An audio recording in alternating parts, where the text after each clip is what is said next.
Hi, it's Alexis, the Avoidant therapist. Today we will discuss the stages of rebound relationships.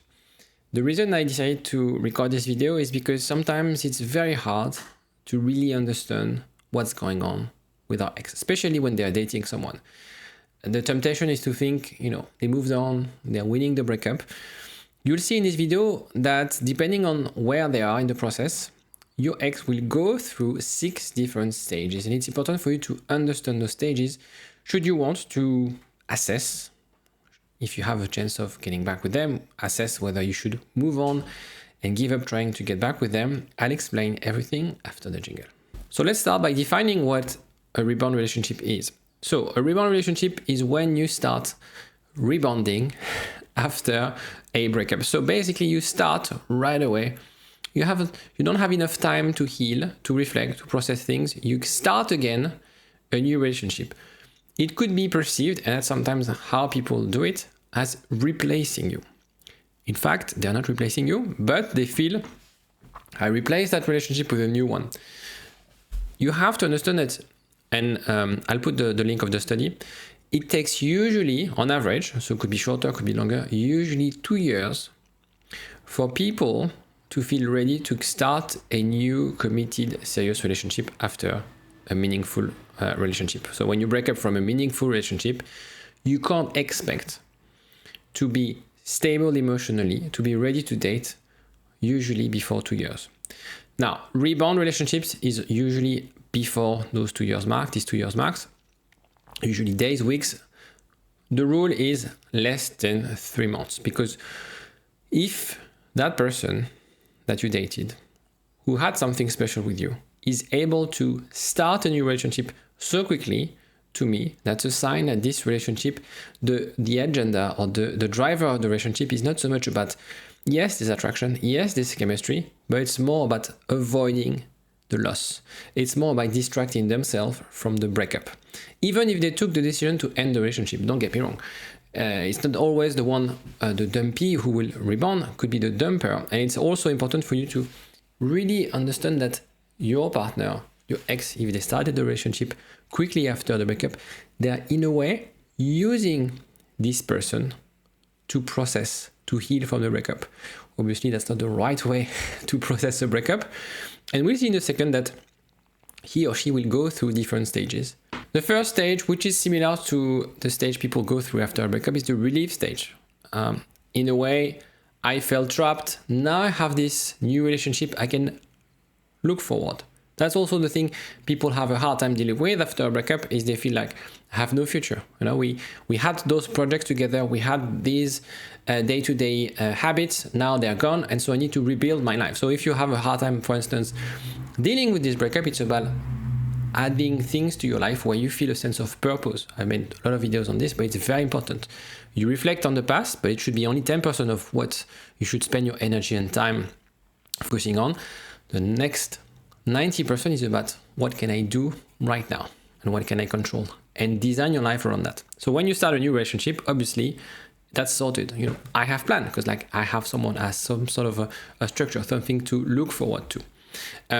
Obviously, when you start a new relationship, everything is perfect, right? And you've been in that shoes, you've been in those situations where you start a relationship, it's perfect. You have the chemistry, it's intense, it's passionate, you're super invested, etc., etc. The thing is, when you start a relationship like this, you don't see clearly the clear picture of who the person you're dating, but also on the person you left. Because then the assumption when you make a decision to end the relationship is that you assume that this person can't make you happy, or this person, you can't feel safe in this relationship. And so usually it means I will be better off with someone else, right? So at the start, stage number 1, the relief phase is like, I can't deal with this relationship. I'm going to find a shiny object. I'm going to be in a relationship where I feel safe. I feel I'm better off. It's a perception. I'm not saying that it's true. I'm better off and everything is great. That's the stage 1. It's quite short. But that's usually how they feel. So that's why if you hear from friends, if you see your partner or your ex at this stage, it's very easy to feel like, okay, it's over, they moved on, and they don't even care about what we had. And it's quite hurtful, right? The thing is, it's always short-lived, because this relief phase is quite, at the same time, intense, but very short.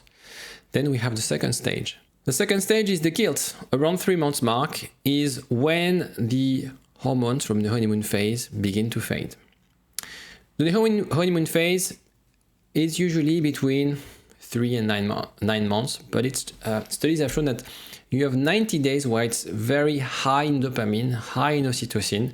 When you start a new relationship, you're in infatuation stage where everything is, you see the life with pink lenses, right? So the thing is, when you pass those 3 months that are very intense and super enjoyable, then they start thinking like, I might be hurting my ex, right? I might not be sure about what I'm doing, because it's in a way like waking up from a dream. The dream is a perception, don't get me wrong. That relationship is not their dream or ideal relationship. They use this relationship to escape their previous relationship. But they wake up from this dream and they start looking at this person for who they are. So the typical thing with the honeymoon phase is that we are perfect. We show our best selves. Throughout the relationship, we are super invested, we are very romantic, we are caring, etc. And everything is new with that person, so it's exciting. But after 3 months, 3-4 months, this is where you start hitting a wall. This is where you start also revealing your flaws, your insecurities, your weaknesses, your shortcomings. And it's also when your partner is revealing their weaknesses, their shortcomings. This is where you start fighting. This is where you start thinking differently, because this is when you start discussing about commitment, deep things. And this is usually when you feel like, oh, there's an entire new world that I didn't see coming. So usually the rebound are driven by strong attraction, but then the attraction usually don't last, right? In the sense of, if we look at the physical attraction, for example, yes, you have this chemistry, etc., but then that's not enough to build a sustainable relationship. And so when you transition from that honeymoon phase to more of a compassionate phase, that's usually not when people break up, but that's usually a huge test of whether the relationship would succeed or not. As we saw before, that rebound relationship is based, or the driver of that rebound relationship is for people to escape. That's not because they're attracted and not because they are compatible or deeply compatible, because they found out of different dates and having different stories and love stories that they find, okay, this is the right person. They're just like bouncing back from one relationship to another. So what happens in stage 3 is this idea of loneliness and comparison. This is when they start looking at, okay, hold on, this is not as great as I thought. I'm going to start comparing things. You have to understand that when you break up with someone, obviously, day 1 after the breakup, you feel, okay, I made the right decision. Took me a while to take that decision. And I'm going to convince myself proactively and unconsciously that I made the right decision. And so they will potentially focus on negative aspect of the relationship, right? But after some stage, 3-4 months, those negative outlook on the relationship will be replaced by more positive. They will look at the relationship with more fondness. If your partner or your ex is avoidant, this is where they start idealizing the relationship. It's called the phantom ex phenomenon that they discussed in the book attached. And so what they'll see is that they'll have frustration from this new relationship and they start idealizing your relationship. Because in a way, if you're watching this video, you know the relationship you had with your partner was meaningful, was unique, was one of only few relationships you have in your life. So in a way, when they start dating this new person, it's quite unlikely that they'll meet the same sort of dynamic and get the same fulfillment that they had with you. So that's why sometimes, not always, they will break up around that mark, 4 months mark, because they just feel like, okay, it's not working out. I started this relationship because I just didn't want to reflect and deal with the breakup. And now that I see the person for who they are, now that they want me to commit, for instance, that's not really what I want. I thought I wanted this, but now I realize it's not really what I want. So that's stage number 3. Then you have stage number 4. So despite those signs, those amber flags, they want to fix the relationship. They want to make it work. And you'll see, usually, and it's very interesting because usually rebound relationships, they sort of develop way faster than other relationships. That's why after a few months, you'll see them moving in, potentially getting engaged. It's really like showcasing the love, like really like, no, I'm fine. And you'll see doing amazing things together because they want to force, okay, it has to work. I don't feel like it, but I'm going to work on it. Or I'm going to prove to the world that I made the right decision. The problem is that when they do that, they are not admitting that actually they potentially made a mistake, right? So when you are in that stage and you double down on commitment, that doesn't mean that the relationship will succeed. So that's why it's very hard to assess when they're in stage 4 whether this relationship will fail or not, because they are, from the outside, they are doubling down on their commitment. They are showing to the world, we am super happy. She's perfect for me. He's perfect for me. We're moving in together. They met our kids, etc., etc. Don't forget that the foundation of this relationship is still very fragile. And they are building the relationship. They are building a whole castle, but it's kind of a house of cards, right? Because the foundations are not strong enough. Look at it as when you start a relationship and you're ready to be in a relationship, you take things slowly because you want to learn from your partner. You don't want to rush things. You want to commit step by step. You don't feel forced for the relationship to succeed. It grows organically. Rebound relationship, it feels forced. Very often, it doesn't grow organically. It feels forced because we need to prove not only to you or to their ex that they're right, but to the world.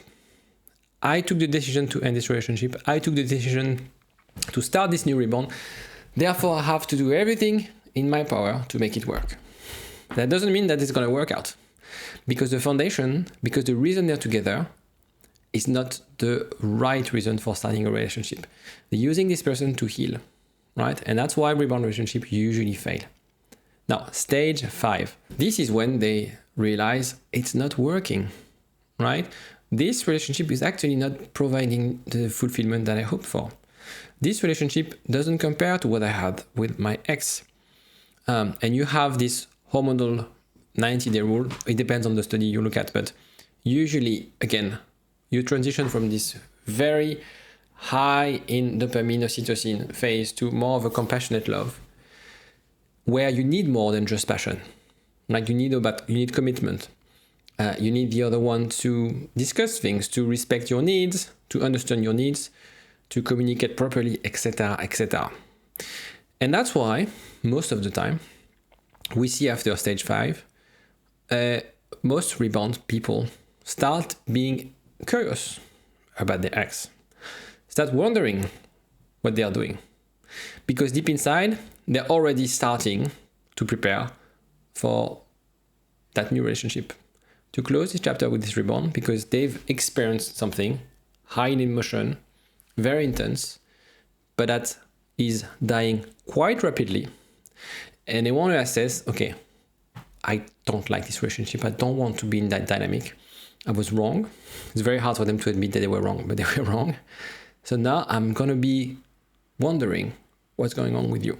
So that's the stage 6, returning to their ex. So common scenario will be reaching out casually or a brief period of singlehood before reconnecting. So don't expect them to rebound back to you. Usually there's a bit of time. When they return, they are very cautious. They are extremely scared of rejection because they know you got hurt. They know you went through hell because of them, and they don't want you to suffer.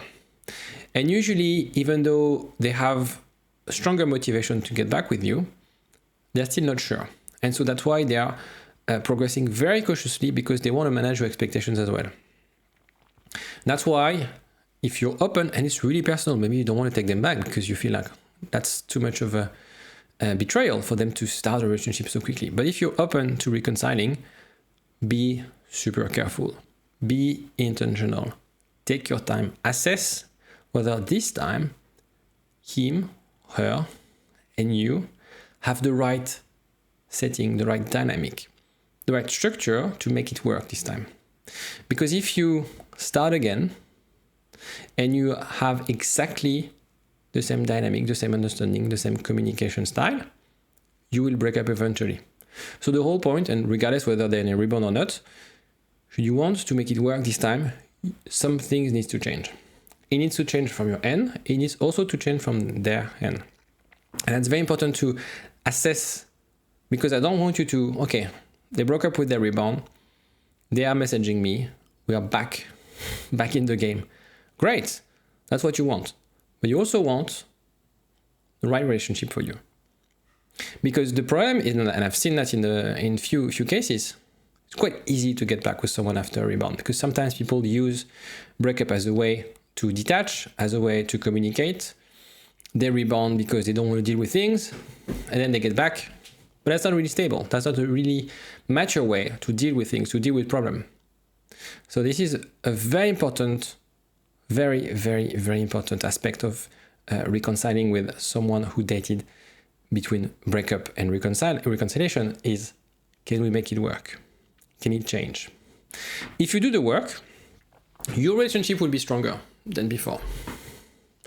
If you're able to overcome this sense of betrayal and you're able to trust them, your relationship will be stronger, that's for sure.